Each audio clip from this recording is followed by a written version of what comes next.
کسی ملک کا ایک بادشاہ تھا۔ اس کی ایک خوبصورت بیٹی تھی۔ بادشاہ کا ایک غلام تھا جو جوانی کے عالم میں بادشاہ کی بیٹی پر فدا ہو گیا۔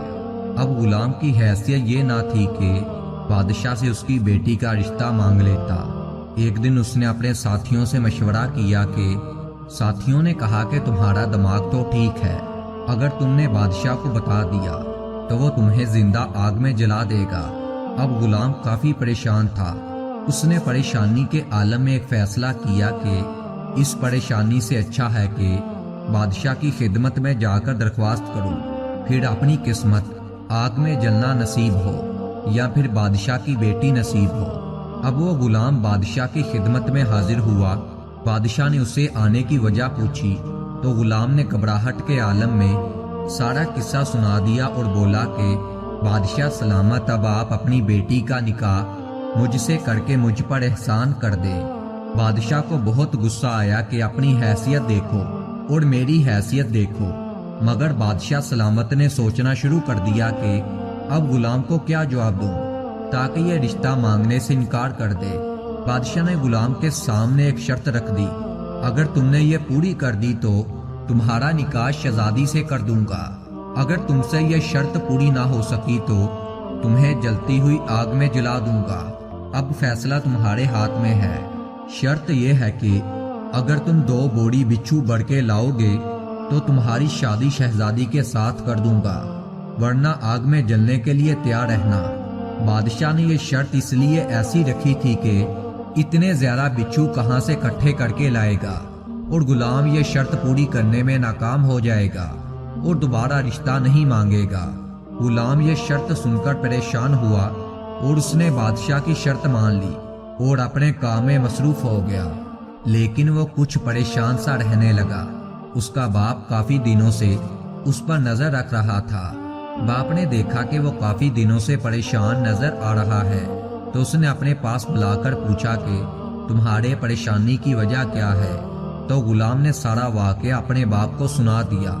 باپ نے بیٹے کو سمجھاتے ہوئے کہا کہ تم پریشان نہ ہو، میں تمہیں بچھو جمع کرنے کا طریقہ بتا دوں گا۔ غلام کا باپ بولا کہ شام کو تم میرے پاس آ جانا، میں تمہیں بچھو پکڑنے کا طریقہ بتاؤں گا۔ شام کو غلام اپنے باپ کے پاس پہنچا۔ غلام کے باپ نے 2 بوڑیاں لانے کو کہا۔ جب وہ 2 بوڑیاں لے آیا تو باپ نے قبرستان کا پتہ بتا کر کہا کہ فلاں قبر پر جاؤ اور قبر سے ساری مٹی نکال لو، اور آخر میں جب ایک اینٹ رہ جائے گی تو شروع کی اینٹ نکال کر بوڑی کا منہ سوراخ پر رکھ دینا۔ جب بوڑی بڑھ جائے تو اس بوڑی کا منہ کسی رسی سے بند کر دینا، تو پھر دوسری بوڑی کو بھی اسی طرح بند لینا، اور اس کے بعد قبر کو اچھی طرح بند کر دینا اور بوڑیاں بادشاہ کے پاس لے جانا۔ باپ کے کہنے پر غلام نے ایسا ہی کیا اور کرتا بھی کیا جس طرح باپ نے بتایا تھا۔ غلام نے بچھو سے بڑی ہوئی 2 بوڑیاں بادشاہ کے سامنے پیش کر دی۔ بادشاہ بہت حیران ہوا اور وعدے کے مطابق شہزادی کا نکاح اسے کروا دیا، اور غلام کو پاس بلا کر بچھو جمع کرنے کا راز پوچھا کہ تم نے اتنے سارے بچھو کہاں سے جمع کیے؟ یہ تو ناممکن سا کام تھا۔ غلام نے پھر سے سارا قصہ بادشاہ کو سنا دیا تو پھر بادشاہ نے اس کے باپ کو حاضر ہونے کا حکم دیا۔ اگلے دن اس کا باپ بادشاہ کے سامنے حاضر ہوا تو بادشاہ نے اس سے پوچھا کہ تمہیں کیسے معلوم تھا کہ فلاں قبر میں اتنے سارے بچھو موجود ہیں؟ اس کے باپ نے بتایا کہ یہ فلاں آدمی کی قبر ہے۔